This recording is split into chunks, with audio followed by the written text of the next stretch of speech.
मेरे सभी भाई बहनों को जय श्री राम, नमस्कार, सत श्री अकाल। आपने देखा होगा दिल्ली में पिछले दिनों 8 मार्च को यूजीसी के खिलाफ जंतर मंतर और रामलीला मैदान पर सवर्ण समाज का एक रोष प्रदर्शन, एक रैली थी। सरकार ने अपनी पूरी ताकत लगाकर जो भी इस प्रदर्शन के आयोजक थे या बड़े सवर्ण समाज के लीडर थे और धार्मिक नेता थे, संत महात्मा थे, उनको अपने अपने घरों में हाउस अरेस्ट करके, नज़रबंद करके पूरी कोशिश करी कि ये आंदोलन कामयाब ना हो। लेकिन समाज की, पब्लिक की आवाज़ कभी बेकार नहीं जाती।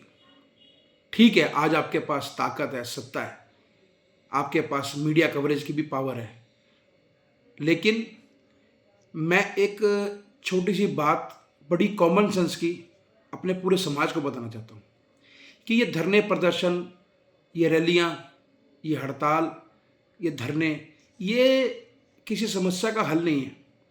यदि आप सचमुच में किसी समस्या को जड़ से ख़त्म करना चाहते हैं तो आपको उसके मूल पर वार करना होगा। हमारी इस समस्या का सबसे बड़ा जो जड़ है वो है जातिगत आरक्षण, जो पिछले 70-75 सालों से लगभग हमारे देश को खोखला कर रहा है, दीमक की तरह खा रहा है और हमारे देश के असली टैलेंट को, प्रतिभा को मजबूर कर रहा है कि वो देश छोड़ के सदैव के लिए यहाँ से चले जाए। आखिर कब तक हम अपने राष्ट्र को इस तरह मरते हुए देख सकेंगे? मैं ये नहीं कहता कि आरक्षण नहीं होना चाहिए। मैंने अपनी पहले वीडियोस में भी बहुत बार बोला है कि आरक्षण किसको मिलना चाहिए, क्यों मिलना चाहिए और कब मिलना चाहिए, इसकी समीक्षा होनी चाहिए। केवल एक जाति के देखकर किसी को बेगुनाह साबित कर देना या गुनहगार साबित कर देना या उसको अननेसेसरीली फ़ायदे पहुंचाना, ये सरासर अन्याय है। खैर, वापस मुद्दे पर आते हैं कि हम करें तो करें क्या? कब तक सवर्ण समाज किसी एक पार्टी के नेताओं से, उनसे उम्मीद लगाकर उनसे अपने इंसाफ के लिए भीख मांगे? कब तक सनातन धर्म के लोग, सनातन यानी कि हिंदू, सिख, बौद्ध, जैन सभी, कब तक अपने धर्म को बचाने के लिए, अपनी जीवन शैली को बचाने के लिए, अपने आने वाली पीढ़ी को बचाने के लिए सरकारों की तरफ मुंह करके देखेगी? कोई सरकार ऐसा कोई कानून ना कभी पहले लाई, ना ही भविष्य में लाने की कोई उम्मीद दिखती है जिससे कि सनातन धर्म का रक्षण हो सके, भरण हो सके, पोषण हो सके। मैं ये नहीं कहता कि आप तलवारें लेकर सड़क पर उतर जाओ, बिल्कुल भी नहीं। जब तक ऐसी नौबत ना आए, हमें इस तरह की चीज़ों से बचना चाहिए। हमें करना क्या है? बहुत साधारण और सिंपल सी चीज़ है। हमारा देश है लोकतांत्रिक और यहाँ पे जो निर्णय होते हैं, जो कानून होते हैं, वो संसद में बनाए जाते हैं। जब तक सवर्ण समाज के लोग एकजुट होकर ज़मीनी स्तर से, यानी कि छात्र चुनाव से, यूनिवर्सिटी से लेकर ग्राम पंचायत, जिला परिषद, निगम पार्षद, विधायक, सांसद, उसके बाद सब तरह के जो भी राजनीतिक पद हैं, संवैधानिक पद हैं, उन पर अपने समाज के लोगों को एकता से जिताकर नहीं भेजेगी, तब तक कोई भी पार्टी हमारे बारे में सोचने वाली नहीं है।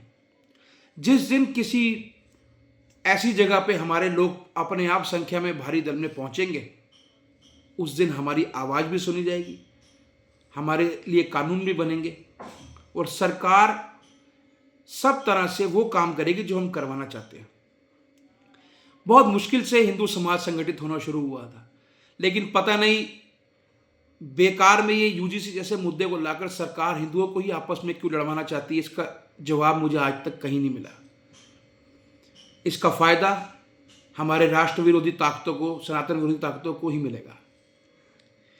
मैं आपसे बार बार यही कह रहा हूँ कि कब तक सवर्ण समाज के लोग, सवर्ण समाज जिसमें कि जनरल कैटेगरी में ये ब्राह्मण, क्षत्रिय यानी सभी तरह के ठाकुर, पंजाबी, खत्री, जो भी क्षत्रिय है, लड़ने वाले, बनिए, हमारे देश की रीढ़, इन सबको ये काउंट करते हैं और ये कहते हैं कि ये सिर्फ 15% है। ये सरासर झूठ है दोस्तों। आज जातिगत जनगणना अगर हो गई तो पता चल जाएगा कि सामान्य वर्ग, जनरल कैटेगरी के लोग इस देश में कम से कम 55% से भी अधिक रहते हैं। ये जानबूझकर कभी आंकड़े नहीं सार्वजनिक करेंगे, क्योंकि इन्होंने एक ऐसा व्यू रचा हुआ है, ऐसा झूठ का धुआं इन्होंने फैला रखा है सब जगह कि ये हवा बना रहे कि SC ST OBC, SC ST OBC पता नहीं देश के मालिक हो गए या इनकी पता नहीं कितनी संख्या है। SC ST OBC के भाई हमारे भाई हैं, हम उनसे किसी तरह का व्यार बार नहीं रखते। वो हमारे हर तरह के मेरे दोस्त हैं, हम सबके हर तरह के कार्य करते हैं। सरकार का ये दायित्व है, ये फर्ज है कि समाज में एकता बना के रखे, ना कि दुश्मनी फैलाए। बिल्कुल ये जातिगत आरक्षण खत्म होना चाहिए और इस तरह के UGC जैसे बेवकूफ़ी वाले कदम सरकार को बिल्कुल नहीं लाने चाहिए, जिससे हमारा हिंदू समाज ही कमज़ोर होता है। कोई हमारी मदद करने को ना कभी आया था, ना कभी आएगा, ना कोई पुलिस मिलिट्री हमें कोई बचाने आएगी। आपको अपने समाज के लोगों को जिताकर, पार्टी पॉलिटिक्स से हटकर किसी एक दल की गुलामी, यार बहुत साल हो गई, अब छोड़ दो, कोई तुम्हें नहीं दे रहा। 5 साल में 3 बार चुनाव होते हैं, उन 3 चुनावों में अगर किसी को कुछ खाने पीने को मिल जाता है, अगर उसी से तुम्हारे आने वाली पीढ़ी और घर नौकरी चलने वाली है, तो भाई तुम्हें तो फिर राम राम है, तुम्हारा तो भगवान ही मालिक है। नहीं तो नींद से जाग जाओ और अपने आने वाली पीढ़ी के बारे में सोचो कि उनका क्या होगा, तुम्हारा अभी वर्तमान में क्या होगा। अगर तुमने अपनी एकता ना दिखाई और अपने बंदे ना जिता के भेजे, तो ऐसे गलत गलत कानून और आएंगे। एक ही हल है, अपने लोगों को, सवर्ण समाज के, जनरल कैटेगरी के लोगों को, एक व्यक्ति को, एक स्थानीय निकाय किसी भी चुनाव में सपोर्ट करके एक बार जिता के देखो। ये सारी पार्टियां अगर घुटनों पर टेक नीचे आकर रहेंगे कि तुम्हारे पैरों में गिरकर माफी मांग के तुम्हारे मर्जी से ना चलने को मंजूर हो जाए, तो मेरा नाम बदल देना। जय श्री राम, नमस्कार।